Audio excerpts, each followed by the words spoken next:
Welcome to Polish Agnes's channel. I am here in Southington today. We are in Cadillac Ranch. We are having our patriotic gathering. There's so much going on and so much to talk about. It's crazy. Our president is doing an amazing job.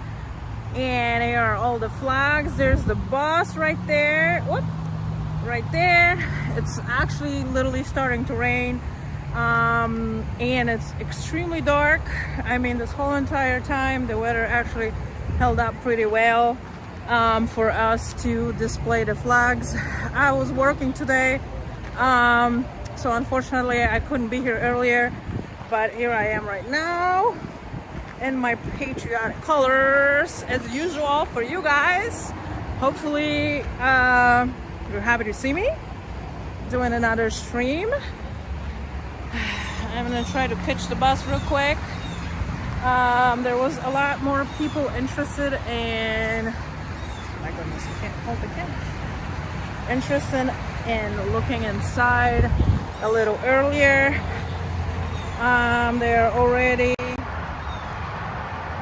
taking the flags down, but the entire bridge was decorated with flags. Unfortunately, the wind is crazy right now, so those are the leftover flags. I wish I could have shown you guys a little earlier when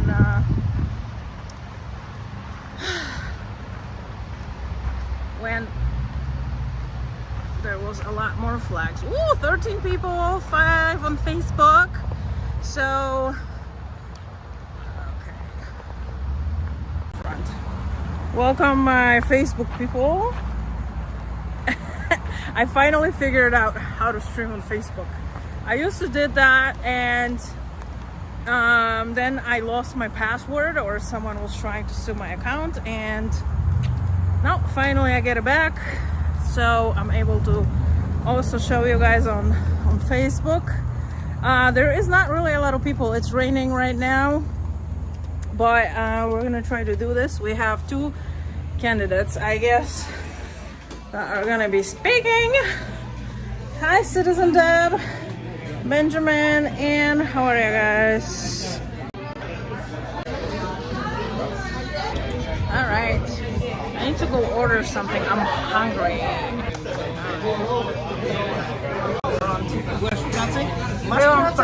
Masz pracę dla...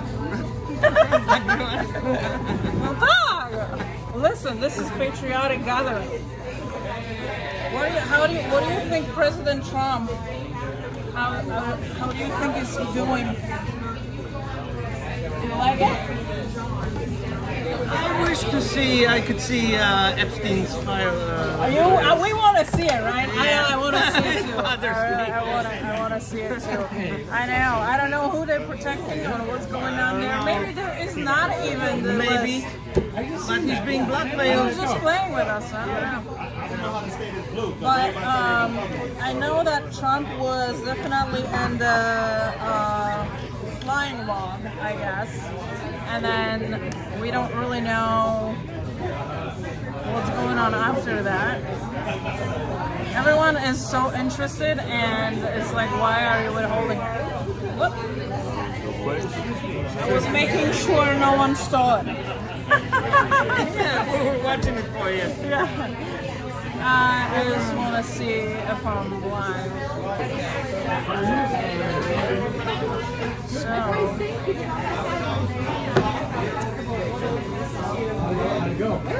Oh no, did not connect me to Wi-Fi. Why don't I have Wi-Fi? I had a password.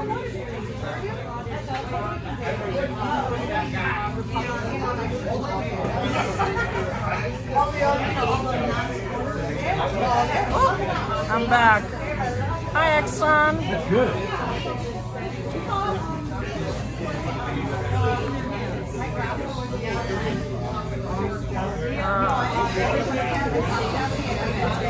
Oh no, I don't got no service.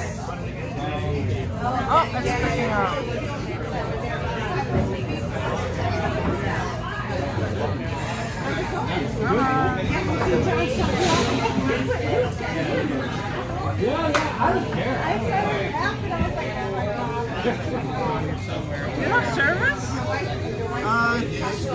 Oh, I have service. Yeah, I know. It's picking up right now. It's really showing me.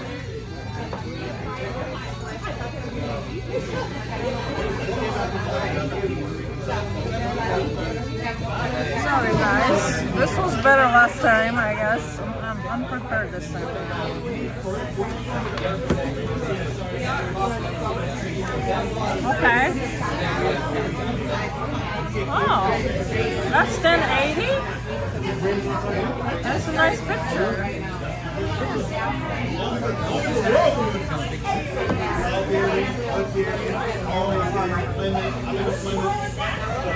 Okay, live is coming through. What? I have a really bad connection right now. Tak, na ekranie się tylko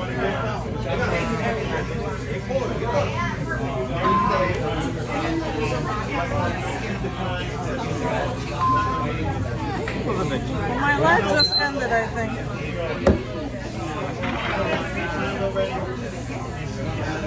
Are we still on? I don't think I'm on.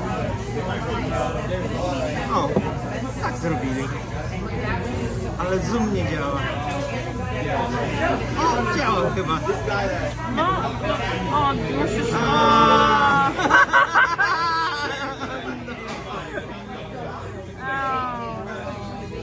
Ale dobrze, bo nie naciśniesz niechcący i nie.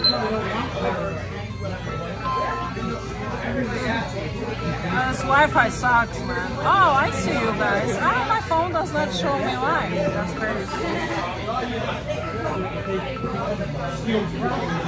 But gimbal is not working.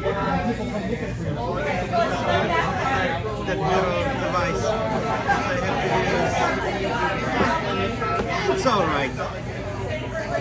Everything Not too else. bad. Not too bad. You have to... Still on. Oh, okay. Well, my friend here is playing with his camera. I was like, you put me to shame, dude.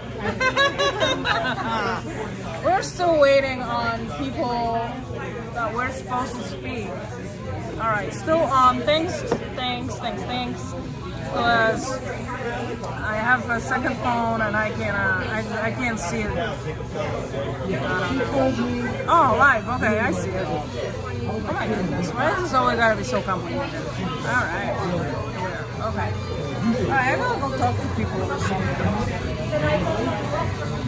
Because Interview him. yes, that's what I'm gonna do because this stream is gonna be actually.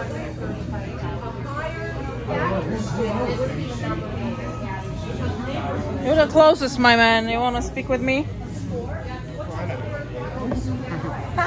Hey, we like go back a long time, are we not? Quite a ways, Oh yeah. my gosh, I want to say like is it 3 years? 3 or 4 years, something like No, that. I think because the convoy was the 22, and I think that's what I meant is somewhere along the lines, some kind of protest.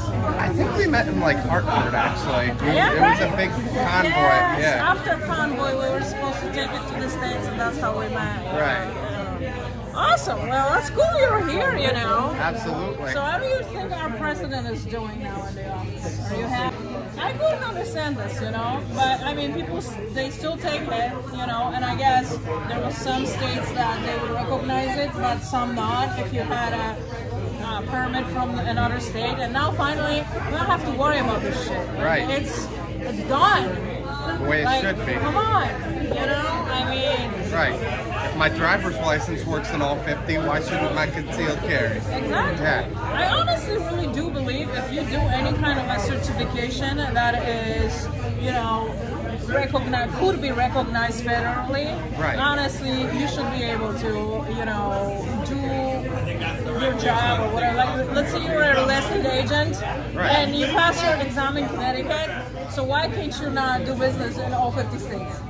Why not? Got me. Right? So like same with that type of a permit. Like, you know, like Right. people do the CDL and they can drive all over that. Well, no, actually there is a type you can, I guess, just drive in the state I think there is. I don't know a whole lot about CDLs. Oh, would be stupid enough to get that guy, right? You should know.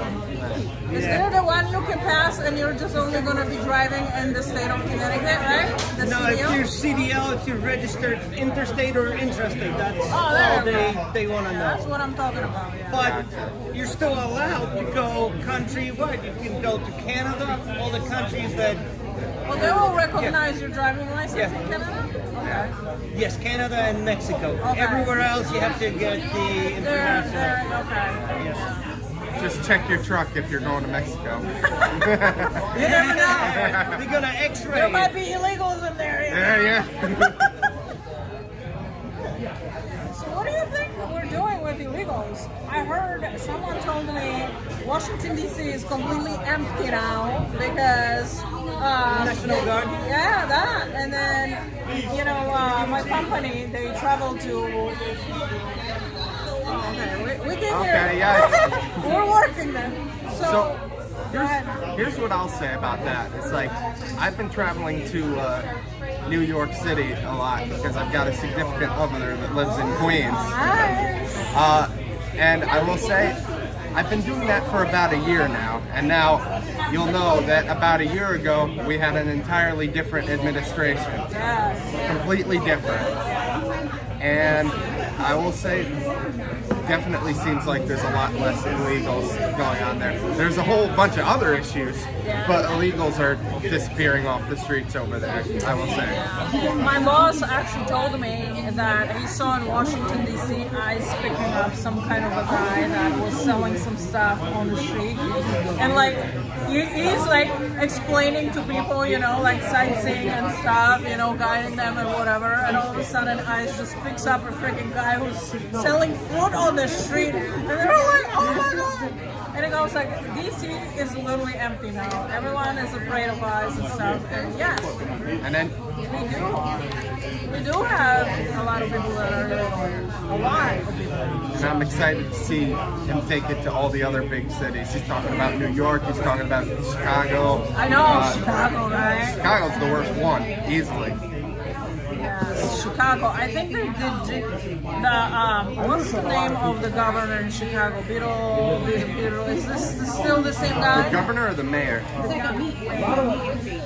Maybe the mayor. Someone opposed and it was Yeah, like, they this don't is want to an clean it up. invasion. They don't want to clean the city. No. Just like, you gotta do what you gotta do. I am actually a little bit upset that federal law does not have really almost anything to do with the state laws. And I'm just like, should we not really have a president who can or could have a say in the state?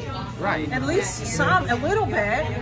Like it's not like, hey, sorry, go ahead. Right. It's like you let it get to such a bad state, Yeah. state of affairs. It gets so bad. Somebody's got to do something. If the people in that state are not going to do anything, or that city, someone needs to step in. I mean, we've got right in here in Connecticut, we've got cesspools left and right. Look at New Haven. Look at Waterbury, Bridgeport, Yeah. Hartford, Stanford, Hartford. Do not like Stanford, do not like Bridgeport. Oh my goodness. That terrible. But I'm also happy to find out, I found out yesterday that, was I not talking to you about this last time? How you doing? Federal funding is going to be taken away from Connecticut if they're not going to do the exemptions for vaccinations. Yes, I heard that very recently. That's Yes. That's my big one because good. Yeah. unless you're grandfathered in, then there's no way. You have to get all the vaccinations, and they can tell you at work that you have to have them. They can tell you at school for your kids. You're not going to go to college, And I'll tell you a little secret. I can say it now because I'm graduated. Yeah.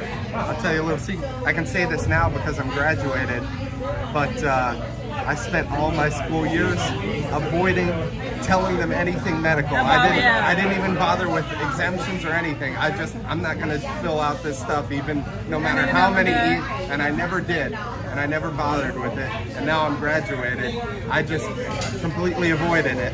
That's good. And it's like I'm not going to use so what if they have health services on campus? I'm not going to use that. I'm a commuter. I'm not working there, I'm not working there. I'm not living there. You're just using it. So, Yeah. I think everyone should have a choice, and there's still a lot of people that believe in those vaccinations. But I don't see why I need to vaccinate my child, give them a flu vax just to send them to daycare. What? I'd rather get a flu than a flu vax. Exactly. I mean, a lot of people after getting the vaccinations, they just are automatically sick, Right. then and there. So, Some say it's more likely for it to happen if you get the vaccinations, and now how ironic is that? okay, we have 20 people watching us. That's still good considering the turnout here. Oh, yes. At least my turnout on Pan around? YouTube. Did you pan around to the room? Yeah. You got a good turnout I don't there. know. Are we gonna have anyone speak? Because I'm hungry. I'm sure you can have, I think John DeBarros is here from the 5th Yes, he district. is. I saw him. I just saw him. I'd love to support the guy, but I'm from the 4th district. Yeah, right. I know. We're trying to get him up, and get Johanna, whatever Hayes, whatever her name is. She's terrible. She's terrible. I just read online that there is a woman from Westbrook who is going to run for a governor. She's Republican. I think her name is Tucker or something like that. And then there's also a guy that is going to race, but I never actually heard his name. It was Frazio or something. Oh my god, the names. And I don't know the guy at all. And then Lamont, of course, is well, I'm going to make my decision this fall if I'm going to run or not. And we already know you're running, so shut the f***.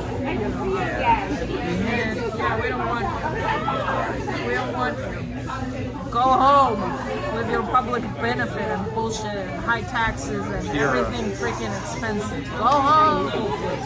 But luckily, There you go. All right. luckily there is going to be finally a president that is going to step in a little bit. Yeah.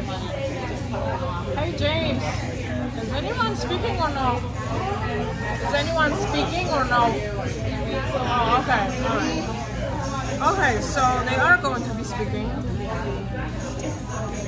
I need to go order something. Yeah, I should order something as well.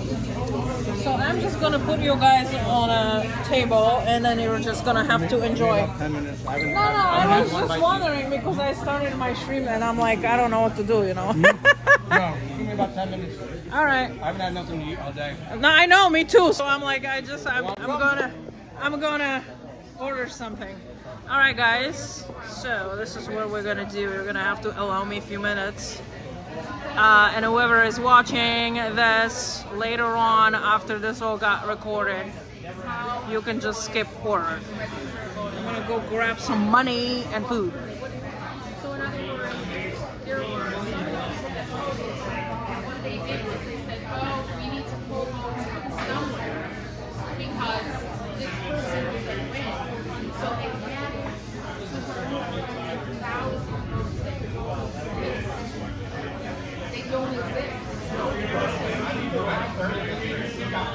They did it electronically. So there's a lot of different ways that this is going on. But what I'm not here to prove different ways, and I'm not here to say this. I'm here to say you are an elected official, you are that good job, and if you allow this to run your head,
that's the argument.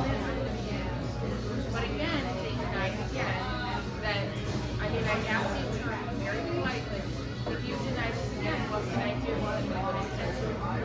So I found out that file a water superior report.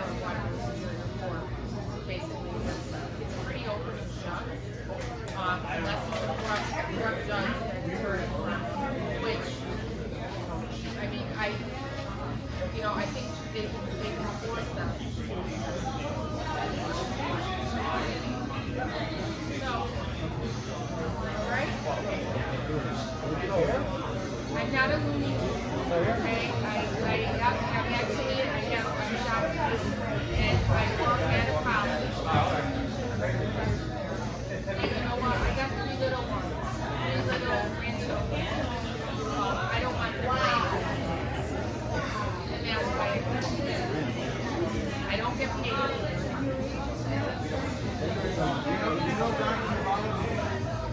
Yeah, I haven't met him in person, but that's wonderful because now I can show him that.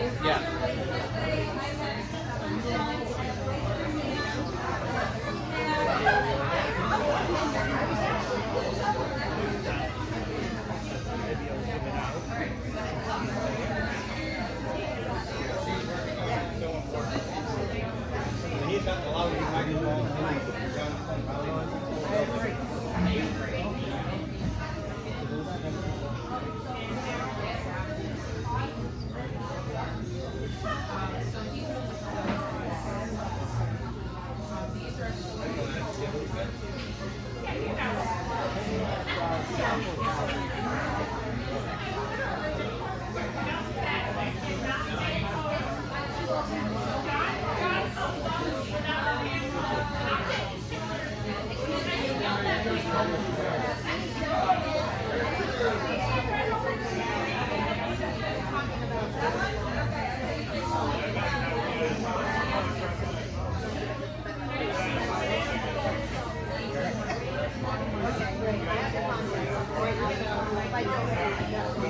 This guy.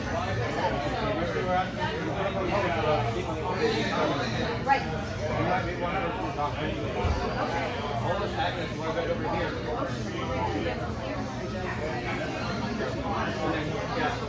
So then first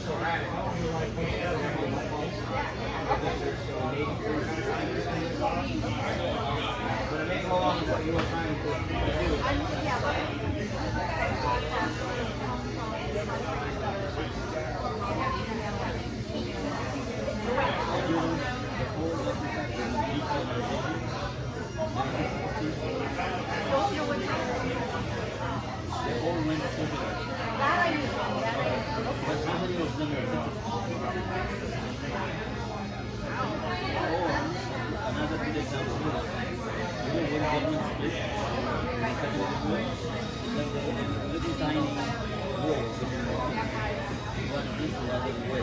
Which one first? The whole world knows why that is. That's why they don't know what. You see, there's access to everything. But this one is like landlord. These people are so the people who are in trouble are able to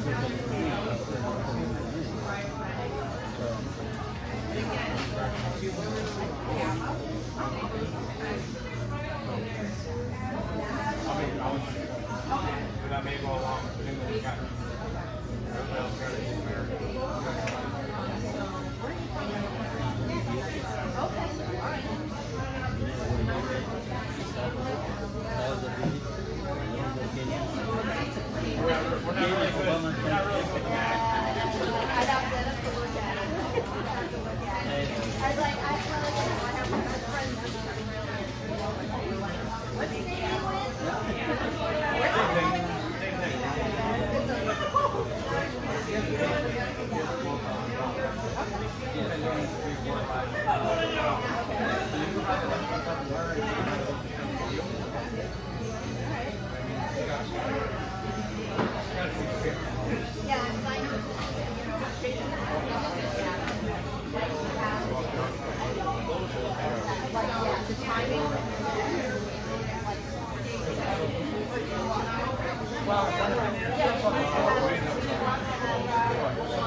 Okay, guys.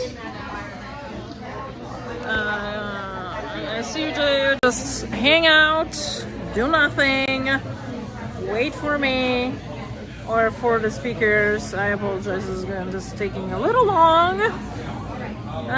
But I'm tired. And I apologize that I'm not entertaining with you guys, but I literally was driving at 2 a.m. And then I had to go and clean, and then so I ran here.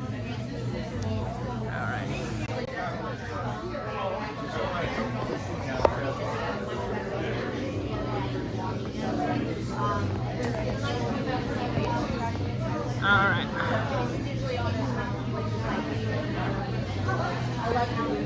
I freaking love Kennedy, guys. I love him.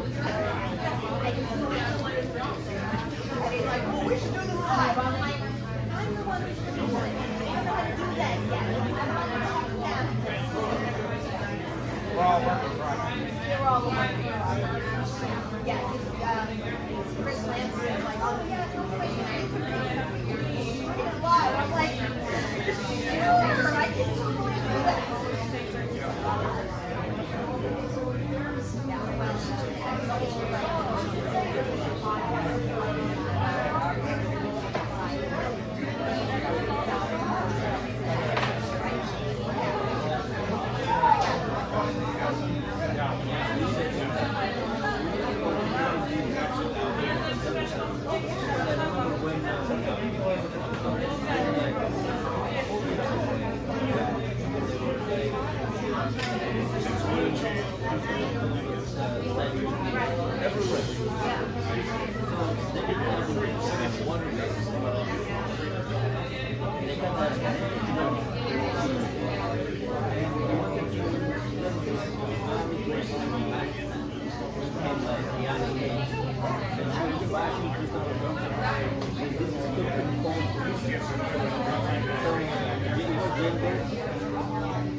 That's why I'm saying.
And I got a message to the RCMP that they were sending it down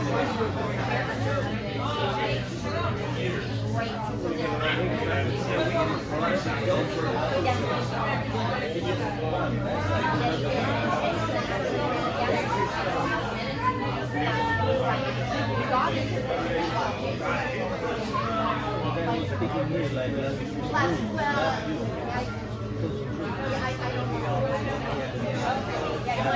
yesterday, now I go to the hospital and wire. So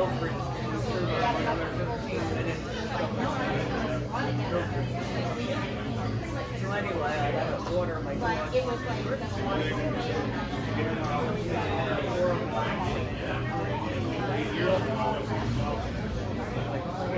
so I'm not going there, and then my tire pressure thing has been going off on my car. It's like it's okay to go up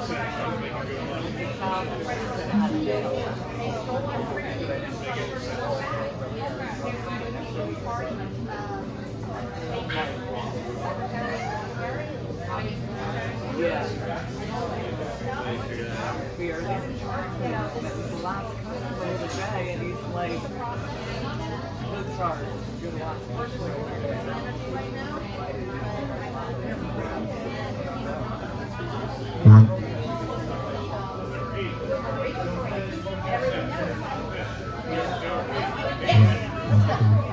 so that's my first outing.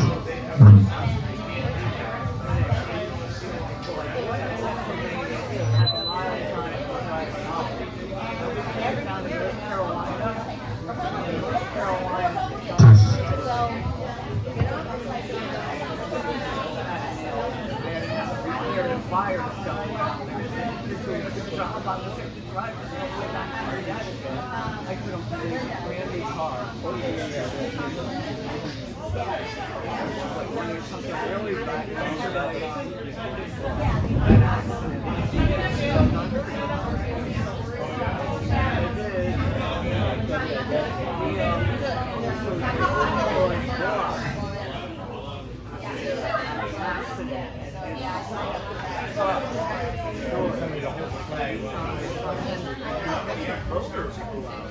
Party going. Weird, but he didn't get hurt. He got out to help people. Oh, everybody, where's Steve? And he had to die. Steve! Steve!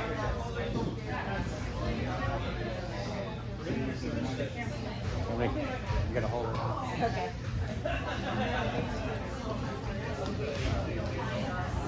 What? Oh, now I can't do it now. We're gonna start the show. Okay, cool. I gotta figure it out. So we're gonna have some speakers. So I gotta figure it out good.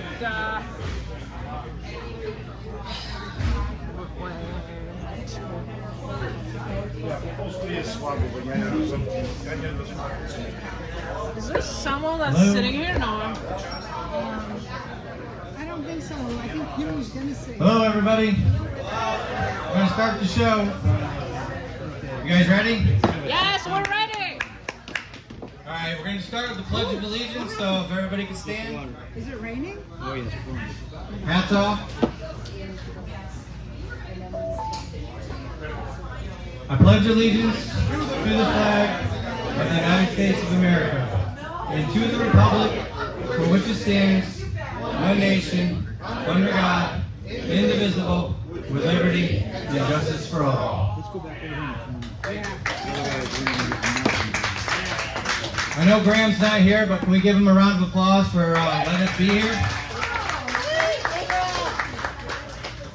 Thank you. I got a few different people I'd like to have speak tonight. First and foremost, can Dawn Matos come up here, please?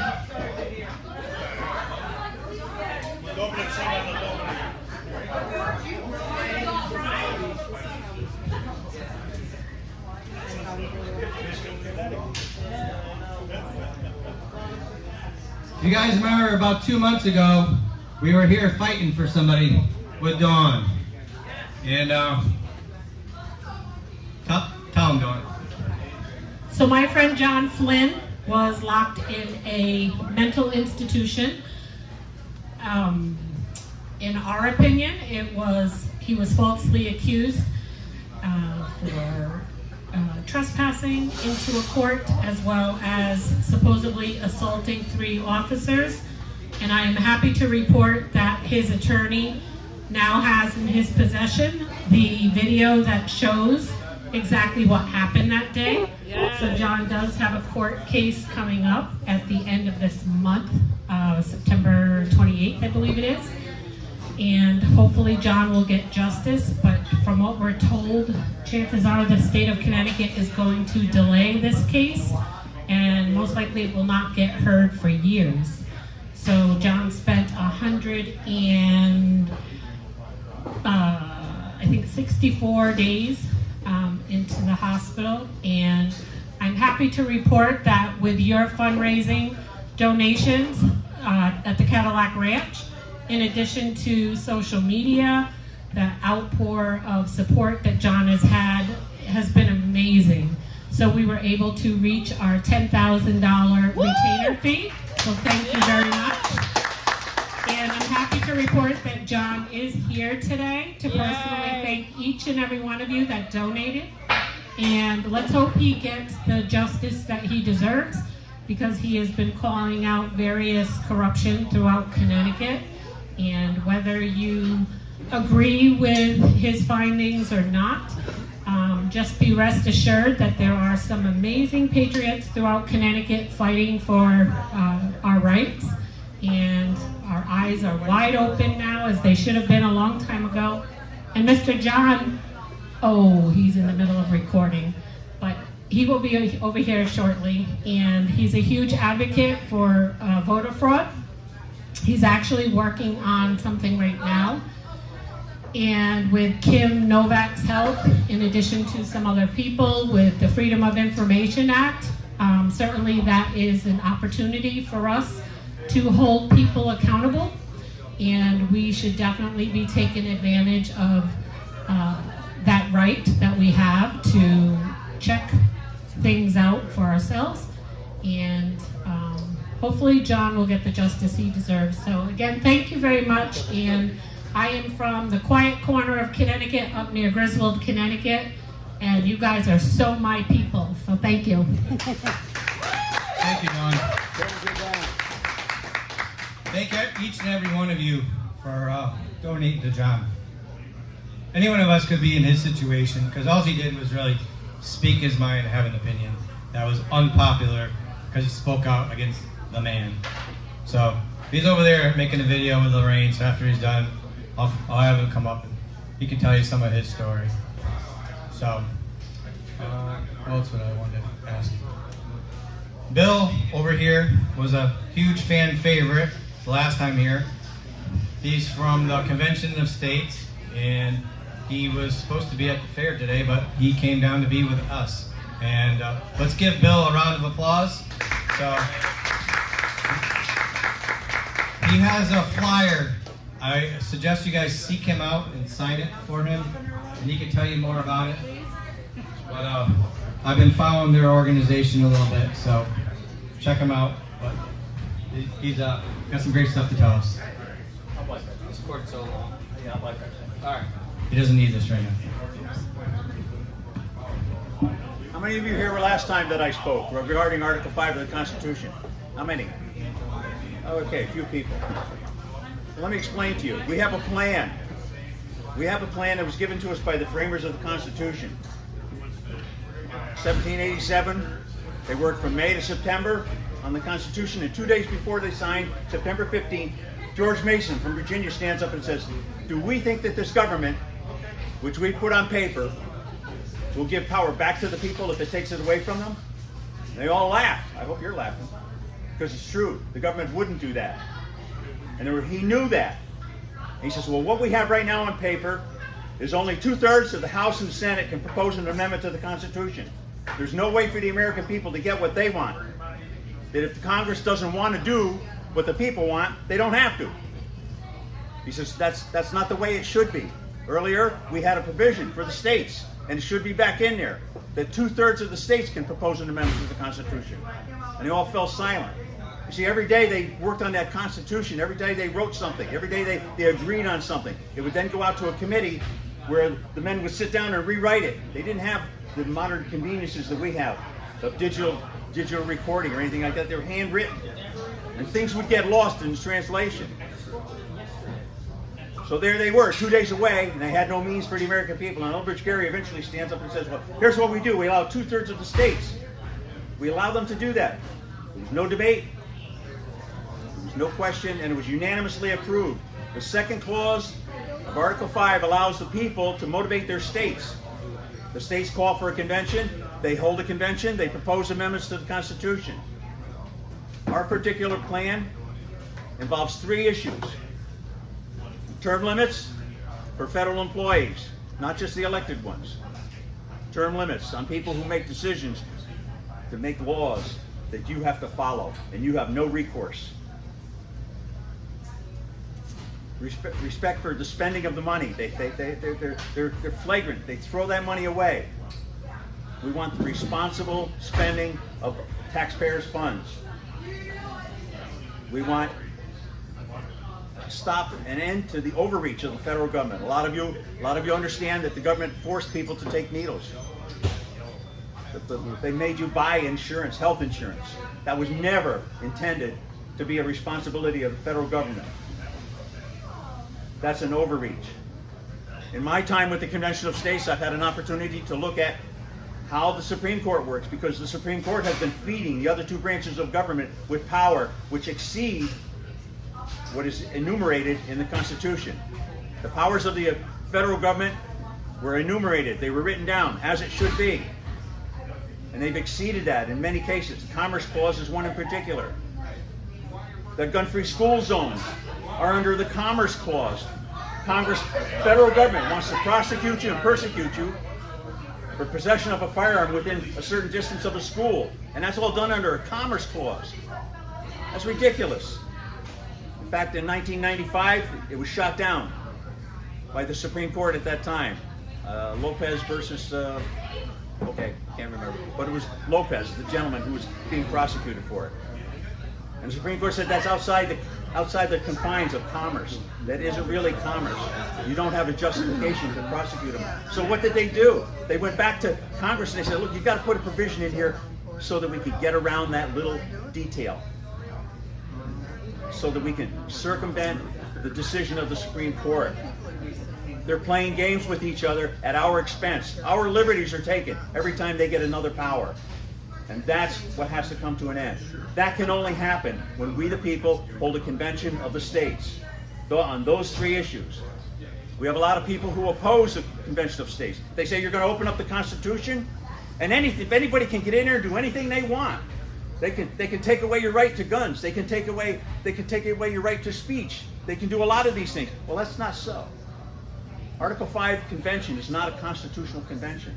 Article 5 convention is for the express purpose of providing amendments to the existing Constitution.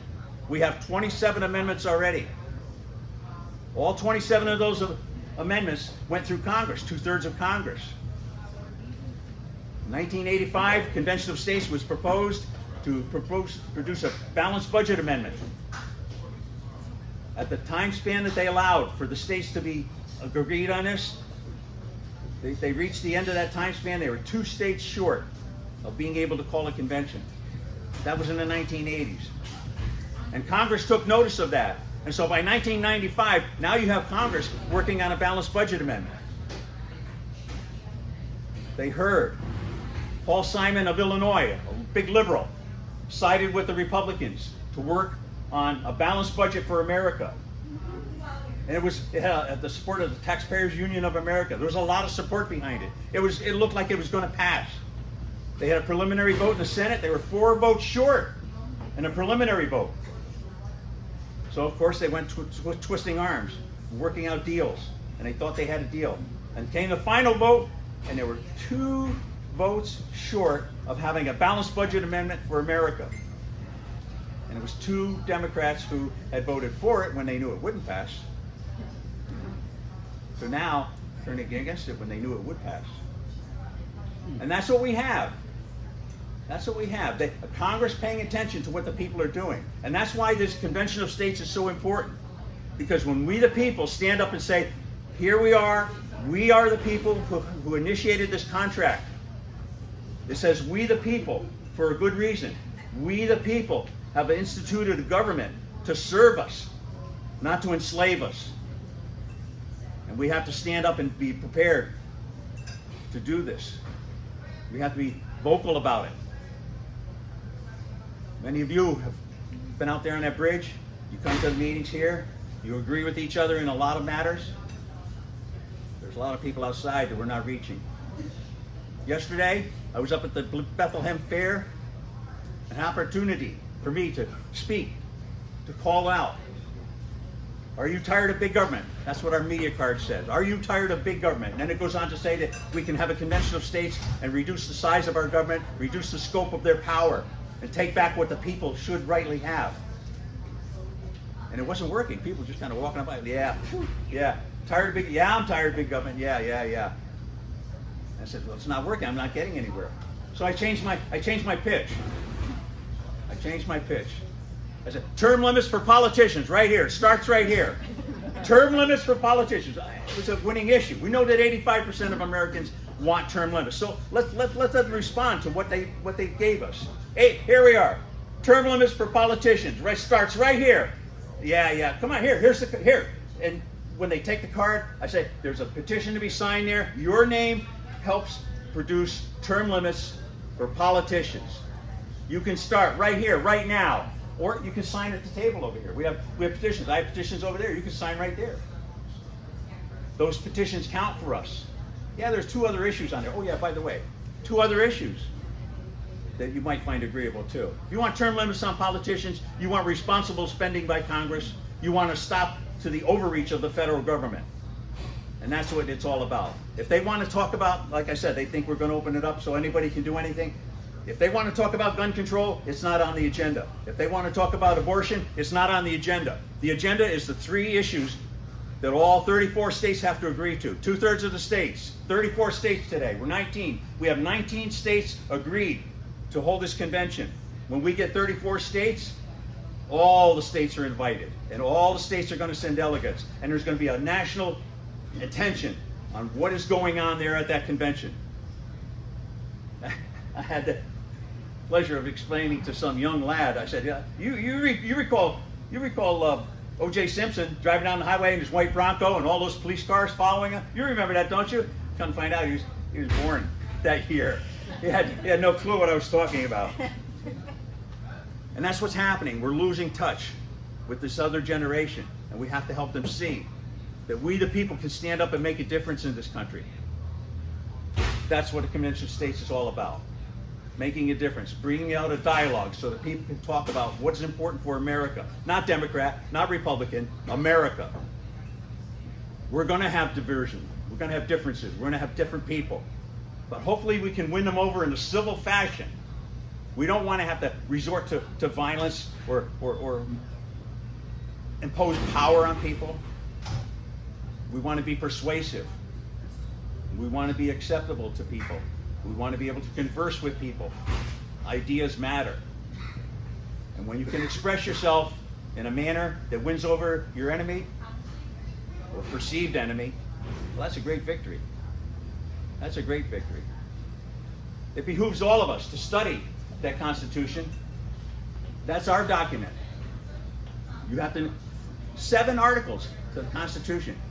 You tell me you can't remember 7 articles?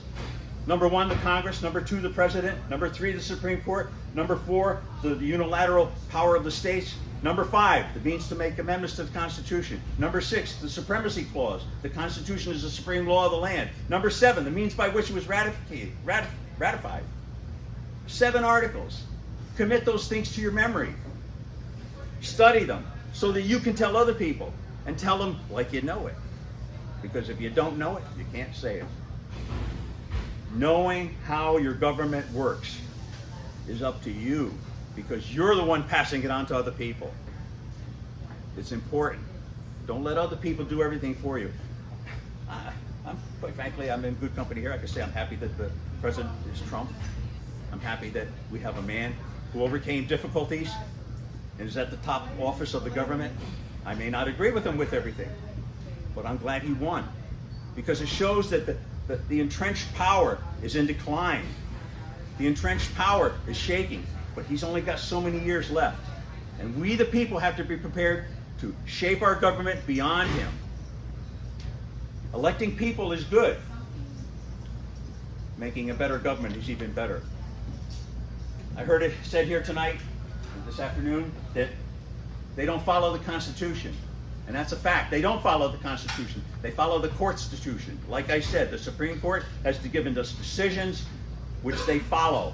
They slant, they stretch the meaning, they alter it, and they take power away from us and give it to themselves. If you don't see where it happens, if you don't take an interest in those things, they will continue to do so. Convention of States, let's get the country talking. I have petitions there. If you haven't signed it already, please do so. And if you'd like some media cards, we have media cards you can give to your friends. Because this is a grassroots effort. This is what you tell your friends. My friends have already heard me. But you tell your friends. And you grow. We have 20,000 people in Connecticut that have already signed a petition.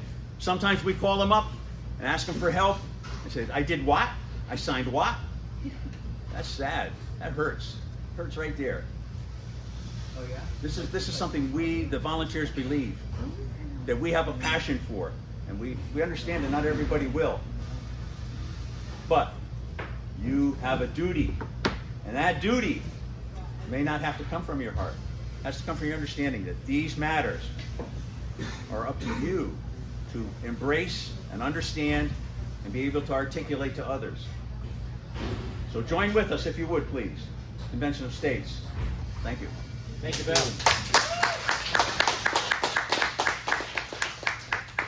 Sign this petition if you haven't already signed it, please. Selena, would you like to speak about your podcast? Yeah, sure.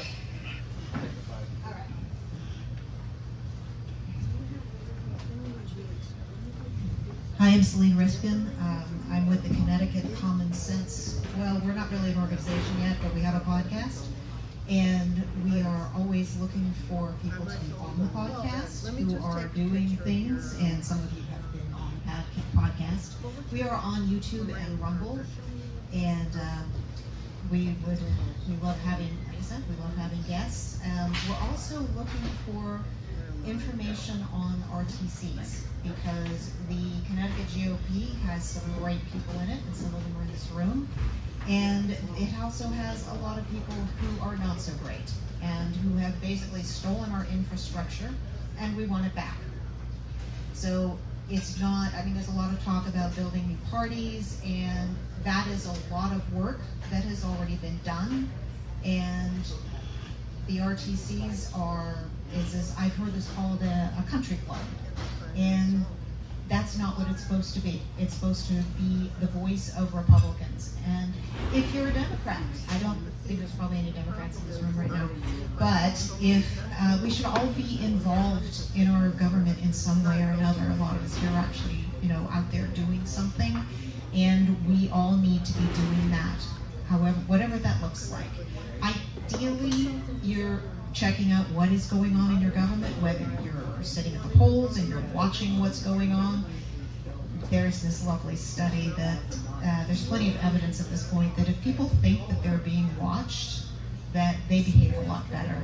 And we have some really bad actors in our government, and we need to make sure that they know we are watching them.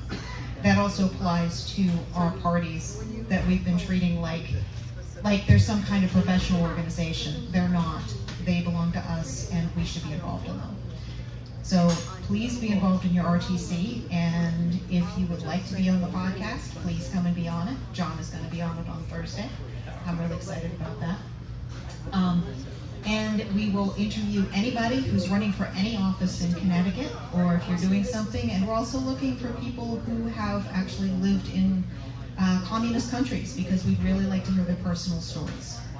So I think that's everything, and it's so lovely to be in the same room with all of you people. It's just really a joy.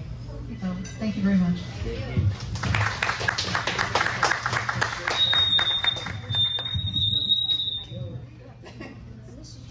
That woke everybody up. I'd like to introduce you guys my friend, John Flynn. Come on up, John. This is the man we were fighting for 60 days ago, roughly, and we broke him out. Thanks. I really want to thank everyone, because it took everyone to have them throw me out.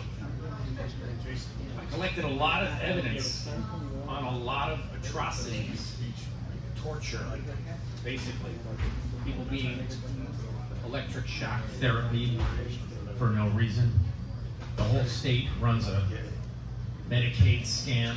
If you plead not guilty in court, they do a 5456D on you.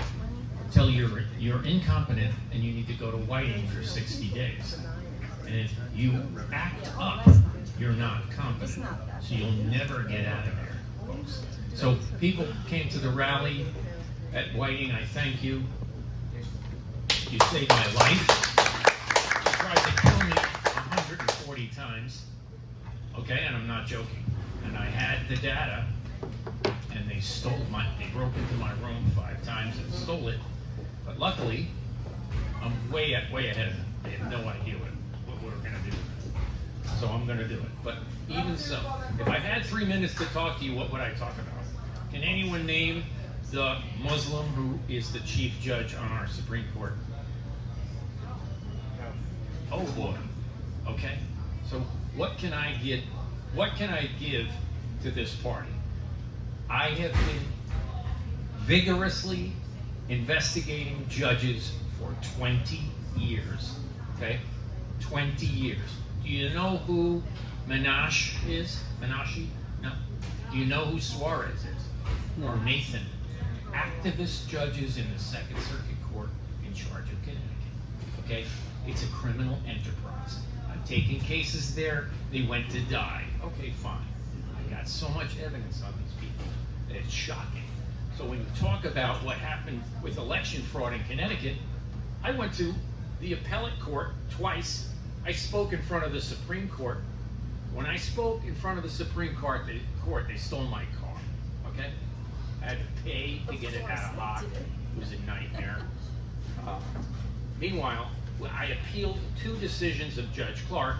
Judge Clark is the jerk that was the judge on all the Bridgeport corruption. Now, when I ran against Blumenthal, I had 300 signatures from Bridgeport. They disappeared. When I ran against Murphy, I had 300 signatures from Bridgeport. They disappeared. So you're talking about petitions, right? The gentleman before me, was talking about signing a petition. Petitions mean nothing to the Secretary of State, okay? Nothing. So you can name 50 criminals in the Secretary of State's office. Want me to do it? Okay, Gabby Rosenberg is the biggest criminal in possibly America, if not for Scott Bates. Who's worse? Google Scott Bates. Everything he's ever done is still on the internet. He's so brash, he won't erase it. Okay? He was the USAID Connecticut rep. USAID equals Scott Bates. He worked for John Kerry. He went to Iran. He met with Iran. He met with Jordan, Qatar, all these places, and he worked for Murphy at the DHS. Murphy had oversight of the Department of Homeland Security. He was in charge of the open border. If Kamala Harris had been voted in, he was to become Secretary of State, and Bob Duff was to take the U.S. Senate seat. Now, Bob Duff is a sniveling piece of garbage, known well. He's from Norwalk. I'm from Norwalk. The Secretary of State, Stephanie Thomas, is from Norwalk. They put me in. I have the evidence. The DA, you talk about The DAs in New Jersey, you know, all over the country, Michigan, the DAs in Connecticut are worse. Okay, I'm the only one going after them, and they're going after me. Who's going to prevail? I'm in it 100%. So think about what I can add to the party. Well, you guys don't know the appellate court judges. I've been tracking them. They're a bunch of criminals, okay? I can prove that. I went to them. I argued about the election fraud. They don't know who Staples Street Capital is. They don't know who Paragon is. They don't know who's counting Connecticut's votes in Spain, Barcelona, Spain. They don't know the satellite system bouncing the votes off Leonardo Spa. They don't know LHS, which is an empty storefront that we pay to count our votes. Oh, I gave them everything. I spoke to those judges. I said, do you understand what I'm saying? Oh, yeah. So Judge Bright is responsible for election fraud in Connecticut. Does anybody know him? I do. Look at the other Suarez, DiPentima, Alvord, criminal. All of them. They don't want anything to do with me, and they're afraid to murder me because I have 7,000 videos. Okay, fine. I put in on the record what's going on. What am I doing? I'm taking things and I'm putting them on the record, federal record. I did a habeas corpus. Thank you if you sent one in on my behalf. Hey, we had 1,100 of them. They disappeared. 1,100 habeas corpus went to the Bridgeport criminal court. 0 were processed. That's 1,100 felonies. 1,100 habeas corpus went to Hartford, New Haven, and Bridgeport Federal Court. 47 of them were processed. Thank you, Kim Novak. Here we go. If she didn't do it, we would be nowhere. So we have a handful of people fixing the country. Because Connecticut's responsible for everything gone wrong in America. Everything. Murphy brought in 1 million Somalians. They live in Minnesota. Okay, why? Why did Murphy meet in Germany with Iran during the Trump administration? Hey, what's that called? The Logan Act. The guy violated the Logan Act, which is the law they put Flynn in prison for. And he didn't even violate the Logan Act. So here we go. We got unspeakable characters in the Congress. We got to beat them, okay? We got to beat them. Okay, we have candidates. They're not perfect. They're getting their act together. Great. They need people like us behind them. We need to get organized. The people in this room have to get organized because not only do you have to contact 10 people all the time, but you have to get those 10 people to get 10 more people. So we have 1,000. So we have 10,000. Without 10,000 people, we can't do crap. Because I'm from Norwalk. It's a communist country. It's not even part of the United States, okay? I know all the characters. I know where all the bodies are buried. And they want to bury me. But it's not going to happen. So here we go. I want to thank everyone, obviously. I can talk to you about judges all day long. We have 35 judges that need to be in federal prison right now that I know of. And my friend Andrew has another 35. They're not even the same judges, but we talk. I've seen what they're doing to people. I just went to Whiting. You could be the next John Flynn in Whiting. I'm not going back. I won't be the next John Flynn in Whiting. So here we go. How do we get where we want to be? We got to find the candidates. We got to promote the candidates. And the candidates got to win. And how do you win? You get your towns behind you. Luckily, Congress doesn't have that many towns. Hines is only 17 towns, I believe. Greenwich, Stamford, up all the way up to half of Shelby is Hines. But I don't think we have a good candidate against Hines. I mean, we have one declared candidate who the Norwalk Republicans hate. We had Goldstein from Greenwich, who's going to come back and do it again. But can he take the seat, grab it from him? It's not in his nature. We need animals. And They go after the animals. They try to put them on the wall as a trophy. So we have a problem, folks, and if we don't get it together and outsmart them, I'm 2 years ahead of them, luckily. But, you know, and there are people in the room 1 year ahead of them, or 6 months ahead of them. And what's a conspiracy theorist? Me. I'm the poster child in Connecticut. And guess what? There's nothing I say that I can't prove. So I don't know what they're going to do except play dirty, and that's what they're good at. So what we got to do is outsmart legally and take it home. Take the seats. Take the seat. Take the seat. My friends are your friends. Take the seat. I'll help you take the seat. That seat's my seat.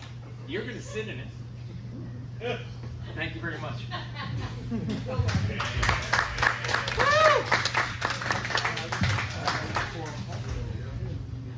Any one of us could be the next John Flynn. Let's not be, though. What else was I going to say? I want to talk about, there's a group that we have called the CT Coalition. It's on X. A few of us in the room go on there. It's 7:30 every Wednesday. Again, we go on there, we share ideas, we share thoughts, share opinions, share what we're working on. And again, I'm on there. I'm not that hard to find. Again, Terminator Mom over here started the group. Her group. I'm on it. I'm in it. She allowed me to be a moderator. So again, hopefully some of you guys will join us. I know a few of you in the room already have. I'm inviting the rest of you to join us. Try to get some stuff done in there. Would Lorraine like to speak about what you've been working on? You want to speak?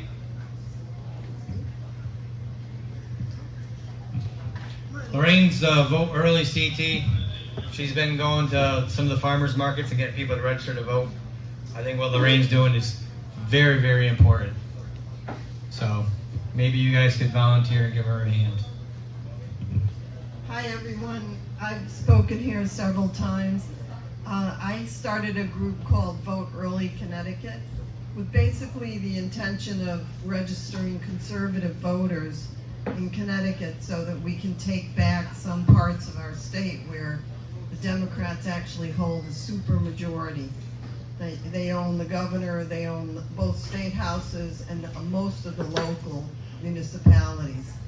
But if we can start to take back a few of the towns and start to change that, we can undo a lot of the problems, like with the Trust Act, with pushing so hard to put abortion into the Constitution, and a lot of these things that most people don't agree with, but with our communists that are basically inhabiting Hartford, it's a difficult thing to do. So if you'd like to volunteer to help, I personally have a few people helping me. We go to fairs, farmer market. Today I sat out in front of the Republican headquarters in Danbury and talked to a lot of people. And a lot of it is not so much that they need to be registered. They are already registered, but they've kind of given up hope, and they don't realize that Connecticut is not necessarily lost. The votes in the 24 election showed that the Republicans made great gains, and with a little bit of, I think, input by the National Party, I think President Trump could have won Connecticut. He only lost by about 12%. So we don't want to lose heart. We have to go out there and talk to people and get them to realize that their vote is the most important thing they can do. So if you want to sign up, I send out occasionally emails, and if you want, and with various times that you could come and help out if you like. So that's the emphasis of what I'm trying to do, because voting is the most important thing we can do. Thank you. Thank you, Lorraine. See these stickers I'm holding up in my hand? Our good friend Matt made these. If you would like some, please come over and I'll give you some. These can be used to register brand new voters. If you are independent and you're voting Republican, you can use this to change your registration. These are very important. I work in a smaller company, and I've used these myself. I've handed out a few of these myself. Take out as many as you want. They're a sticker, and why that's important is you can stick it on the back of your car. You can stick it on your cell phone case. You can stick it wherever you want. You know what I mean? But like I said, I've handed out QR code, you know what I mean, a regular sheet of paper. The first thing everybody does is fold it up. These, nobody seems to be folding up. I urge you to come get some of these from me and take them and talk to people about it. Okay, I know we've all been conditioned to believe we shouldn't talk about religion and politics, but I've been talking about politics at my shop that has 75 people. Here's some more. And I encourage you to talk to your coworkers about politics. There's a lot more of us than you'd believe. You know what I mean? Jonathan, who I'm going to have talk in a minute, will tell you about all the Republicans he met today at the parade he was at. So they want us to believe that we are in some super minority being a Republican. We're really not. There are probably as many of us as there's of them. Just our vote is being stolen. Linda, who had left here, was going to tell us about it, but unfortunately, we ran out of time and she didn't get to speak, unfortunately. So, but with that being said, I'm going to leave the conversation over to Jonathan, and he can tell you about all the Republicans he met today at the parade. We'll let him. Jonathan's running for Congress, 5th District. Look to 5th. He's my friend. Thank you, James. All right. Where's John Flynn? John Flynn. It's not your seat, it's the people's seat. So, but yeah, I'm running for the 5th District to represent the people of the 5th District. As you all know, I'm not a polished politician by no means. I'm a blue-collar worker. My wife's a registered nurse. I come from the community of the people, and I'm not here for the money. I don't care about the money. I actually flew to Texas last year. Me and my wife, we looked at 15 homes. We were ready to sell our house prior to President Trump winning the election. When we won the election, that was a sign that I took from God that we had a fighting chance here in Connecticut. And I started to take it seriously from that point on. And me and my wife, we prayed and we went to our pastor, and our pastor said that it's time for us to take a stand, and I decided to fight instead of to run and leave. So our Cook Partisan Index rating is a D+3 in the 5th District. That's how they rate our chances of winning. The D stands for Democrat. The 4th District of Connecticut, which is Jim Himes, that's the district that Goldstein was running in. The Cook Partisan Index rating is a D+13. We have the least amount of Democrats than any other district in Connecticut, and I believe in all of New England. So we have the best chance of flipping the seat here in Connecticut. In order for us to flip the 5th District, we need urban outreach split between 4 cities, New Britain, Meriden, Danbury, and Waterbury. If you don't have a candidate that could go into those communities and get 40% of the vote, you're never going to flip the seat. And then District 4, Jim Himes, you got to be a monster. John Flynn, you were right about that. You got to be a beast in order to go into Bridgeport, Norwalk, Stanford, and get those voters that you need, because you need more than 40%. You need more people. The percentage could be the same, but it's going to be more people because you got more people in those districts. It's larger cities, larger communities. I got 41 cities and towns. Some towns might have 900 people in it, but they're so spread out. So I got a lot of traveling to do. And I'm not being backed by the state party. I'm running myself. I went to Ben Proto when I first decided to run. I knew who he was before I went to him, but out of respect, I went to him in a 3-piece suit, introduced myself. I told him I'm the person that's going to finally beat Jan Hayes and flip the 5th District. He gave me his card, told me to call him. First thing came out of his mouth is, I'm going to tell you like I tell everybody else. You have to first tell me how you plan to raise $500,000 in order to run for U.S. Congress. And I said, you don't want to know my policies. You don't know why. You don't want to know my strategies for winning or why I want to run. He said, I'm not concerned about that. I want to know how you plan to raise the money. That's when I knew that this man is a pimp. He's pimping these candidates. He sends you out shake your ass, go get the votes. He knows you're not going to win, and he's getting money. I believe he's getting money from both sides of the aisle. Can't prove it. I'm not saying that's what he's doing. I'm just saying that's my opinion, and I got a First Amendment right to say what I feel. I don't trust Ben Proto. I want to trust him with a cup of water. So I'm running my campaign the way I want to run it. Some people might not like me.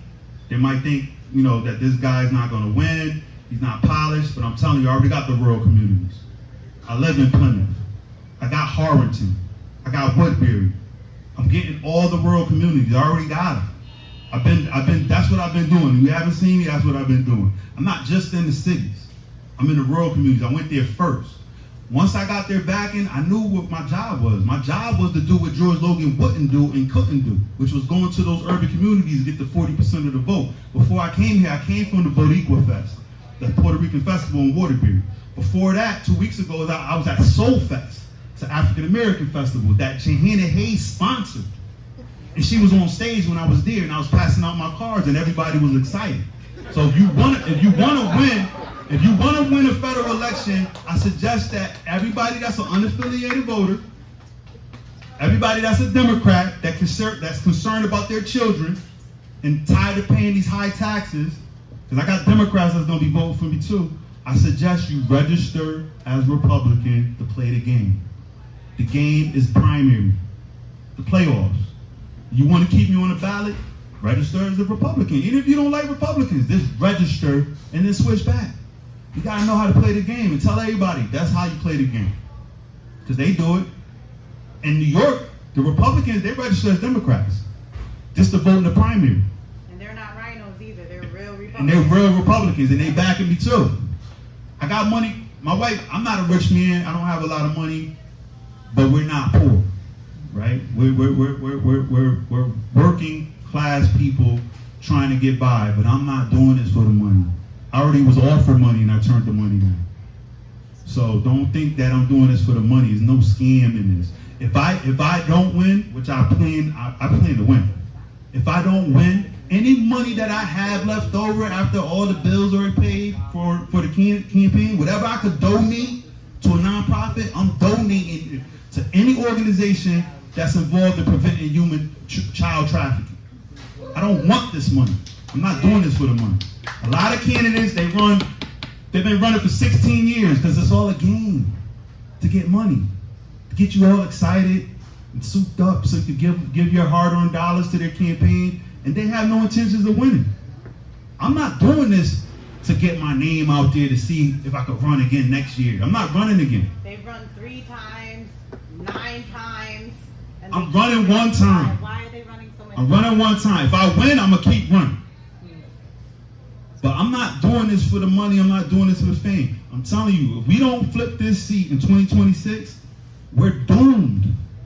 Because Trump is not going to be around to protect us any longer. They can't wait to get rid of him. You think Mike Johnson don't want to put a knife in President Trump's back? They hate Trump.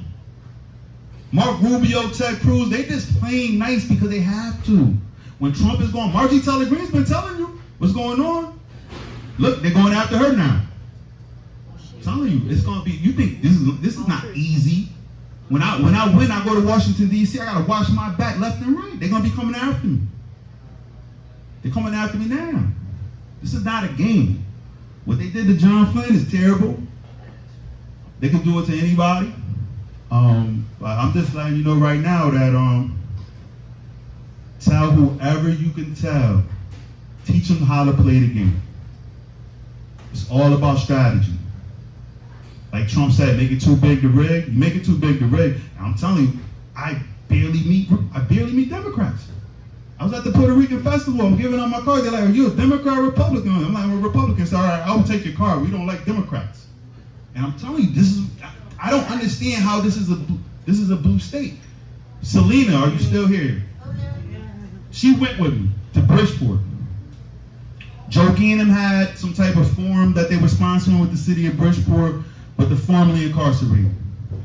Went down there. My friend invited me down there. They was doing a Netflix documentary. My friend did 30 years in prison. Terrible crime, committed a crime. He accepted responsibility, paid his debt to society. He got out, registered to vote, registered as a Republican. Go there, there's black women that was there, there's Hispanic men, women, black men and women. They all were formerly incarcerated. And I asked them, because I don't know if you guys know this, but you can vote while you're on parole now in the state of Connecticut. And I'm asking these people, are you registered to vote? Yeah. All of them were registered as Republicans. All of them. You know why? Because of Donald Trump. Donald Trump was the first president in modern time, right, to address the formerly incarcerated. But his First Step Act, Second Chance Act, it's a voting block. You got over 200,000 people in Connecticut with criminal backgrounds. Who do you think they're gonna vote for? I'd rather them vote for us. Because the people are not looking for a handout, they're looking for opportunity. I did 19 years in prison. I'm not ashamed of it, right? I was fully exonerated, fully pardoned, don't have a criminal background no more. But I don't hide my past. Because my past is why I got the strength. I'm your secret weapon. When I was incarcerated, who do you think I was incarcerated with? People from all over the state. We just came from a festival, somebody did a U-turn, right? They used to call my name. I don't even remember him. He knew who I was. He was a Puerto Rican guy from Hartford. These are people who we could get to vote for us and our candidates. And I keep telling people, I could go anywhere with a red MAGA hat on. Put me in any housing project.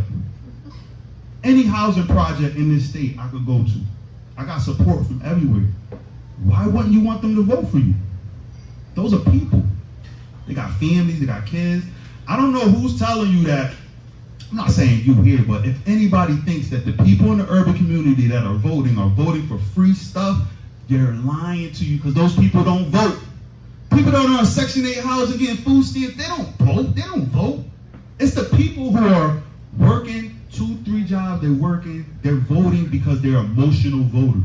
They've been told that the other side is racist.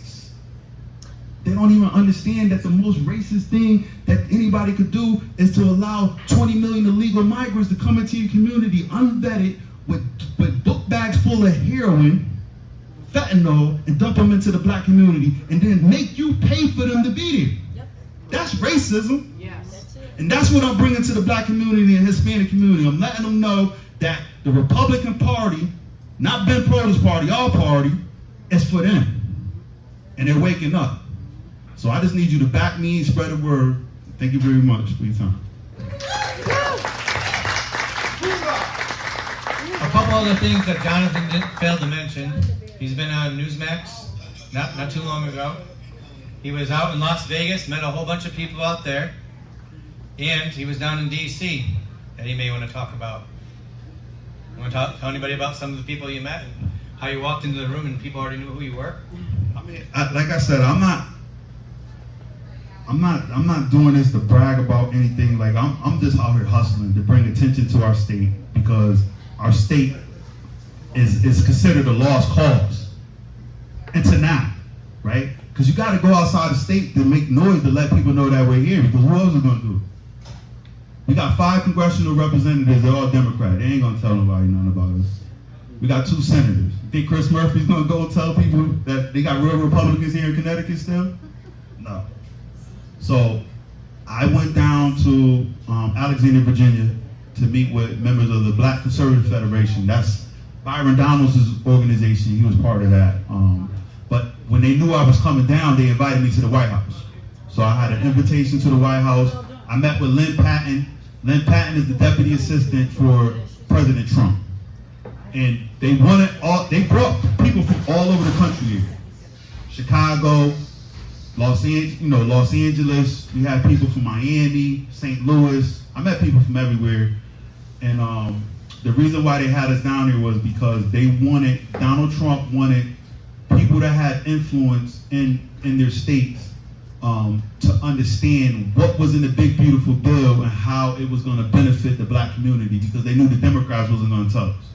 So they brought media influencers, political candidates, NFL players, and NBA players, people from these communities that Donald Trump felt as though could carry the message back to the community. They invited us to the White House for a press briefing, and they gave us instructions. So I met with Lynn Patton. She told me that I was everything that they were looking for in a candidate, and she's going to do everything that she can to give me the Trump endorsement. While I was down there, I gave a press briefing about Charles Smith.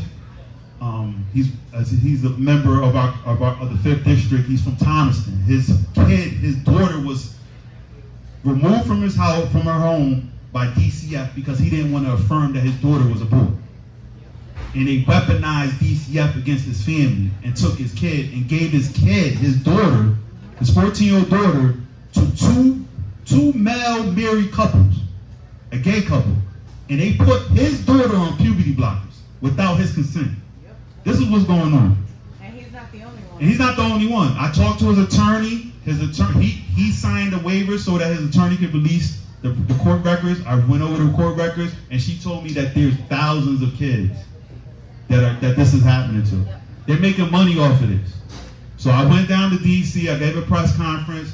I met one of the producers for Newsmax. That's how I got the Newsmax interview, and I brought Charles Smith on Newsmax to tell his story.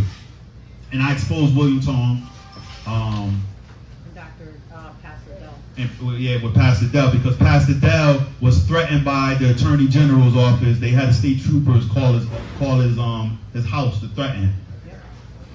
And as soon as I got off Newsmax exposing that, 30 minutes later, the state police dropped the investigation. They sent them a text message. So they're pissed off because I went outside the state and I exposed what's going on. And I'm going to keep doing it. Like I said, I'm not doing this for the fame, not doing this for the money. I'm just doing this because it's the right thing to do. And I'm just tired of the nonsense. And I'm going to keep fighting them until it's over. So, thank you.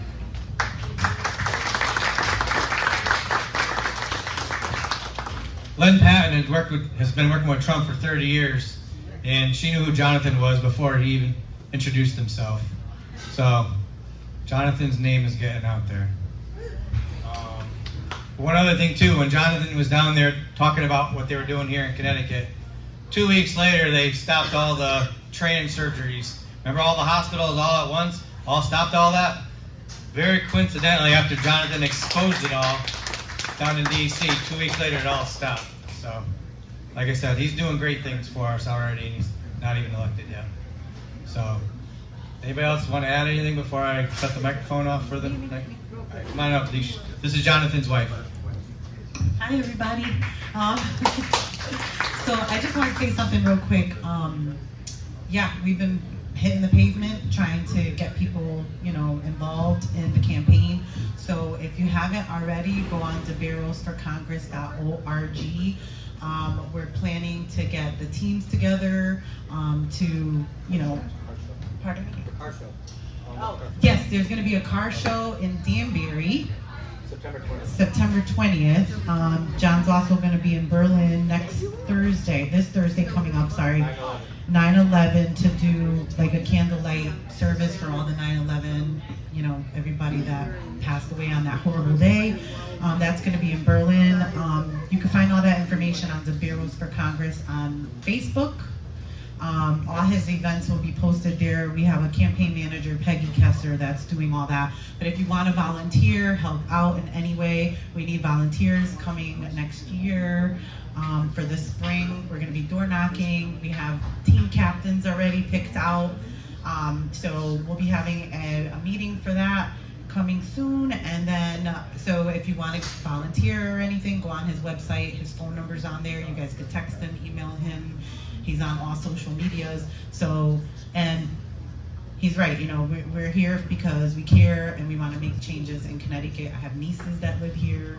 We have family that live here. We were going to move to Texas, but we just can't believe the state of where Connecticut is right now. Like with the kids and stuff, I never even knew about Mr. Smith. He actually reached out to us online, and at first I didn't know it was true, and then until we actually got the court paperwork that his daughter really did get removed from his home, and he's not the only one. So if people know of anything of that happening, please let them know to contact us, because we want to expose this as much as possible.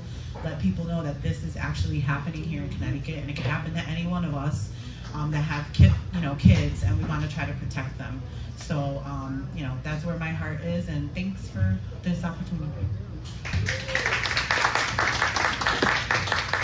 The September 20th event is going to be over in Danbury. It's going to be a car show, a barbecue, because the guy who's hosting it has a giant smoker, so he's smoking different kinds of meat. There's going to be a burnout contest, and at the end of the night, there's going to be fireworks. So it's going to be quite the event. So again, I'm going to be going to it. Jonathan will be there. Mike from the motorhome is going to be there. Drummer Mike's going to be there. Patriot Corps Band's going to be there as well. Yes, Ed Spring and something. Lorraine could tell you better. Danbury Auto Spring and Welding. Danbury Auto Spring and Welding. Like I said, contact me, contact Jonathan, contact Lorraine. Any one of us could direct you to that. But it sounds like it's quite the event, and he has it all the time. Do you have something to say, Motorhome Mike? I do. I heard Motorhome Mike, and I'm immediate. So hey, listen, thanks for coming out. I want to let you know I've been in California for the last 2.5 weeks, and I'm telling you this, California is going red. It's going red. And you know who next is going red? Connecticut. All right? So we're on it. So thanks. Support the motorhome. Let people know about the motorhome. Pass around that QR code, because at the end of the day, that's what helps keep that thing rolling. And so it's just part of the mission. We all have missions. We all voted. That's part of it. My mission at this point, I've been doing that for over a year now. And it's been going places, promoting freedom of speech and what we're all about. So thanks. Thank you for coming, Mike. We appreciate you. Oh yeah, the 20th. Yes, September 20th. Mike will be there for that car show. All right. Nobody else wants to say anything? All right, come on, guys. Thank you, James. I have a quick announcement. I will take that as a prophecy, and I will say amen to that Connecticut is going to go red next after California. So I'm happy to hear about that. So to flip Connecticut to red, it needs work, right? We all agree. It doesn't just come by prayers or wishing. So I'm a member of Connecticut Republican Assembly, CTRA, Hartford chapter. So we are working to bring all conservatives like you people, like-minded people, and strategize. So James is working a great job in connecting, all conservatives together. So we are part of that. CTRA.us. If you go to the website, CTRA.us. It's not org, it's not com, it's US. It's very short, 4 letters. CTRA.us. Go there and check us out. We are going to have a meeting October 9, Simsbury, I think. Usually we do it in Simsbury, sometimes Southington, right? Maybe we'll do it here or Simsbury. I will discuss with James later. So please go to that website, look at our 13 principles, and let's connect hands together and turn Connecticut from blue to red. Thank you. If you have not signed the Convention of States thing, please sign it. If anybody would like some of these stickers for getting people to register to vote, I'll gladly give you some. If you said you don't need to use them today, you can use them 3 weeks, a month, 6 months from now. So that's it. Thank you everybody for coming. I do appreciate every one of you coming. Thank you.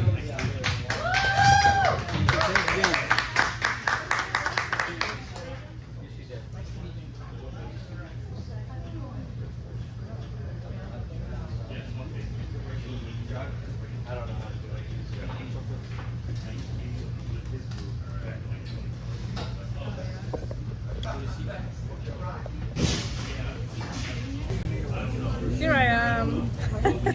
Okay guys, I think you too, take care. I think that's about it for tonight. I still kind of gotta work later on, but I'm happy to be here, and I agree, we should definitely turn Connecticut red. Maybe it's gonna be possible, I don't know. For some reason, I do meet a lot of Republican people. I really do. And I don't know if it's just because of the way how I carry myself or what it is, but there's definitely been something about the voting. I don't know if they're all coming out and vote, or they're not coming out and don't vote, but there's a lot of us. And I would really love to see Connecticut turn red because, you know, I don't want to move.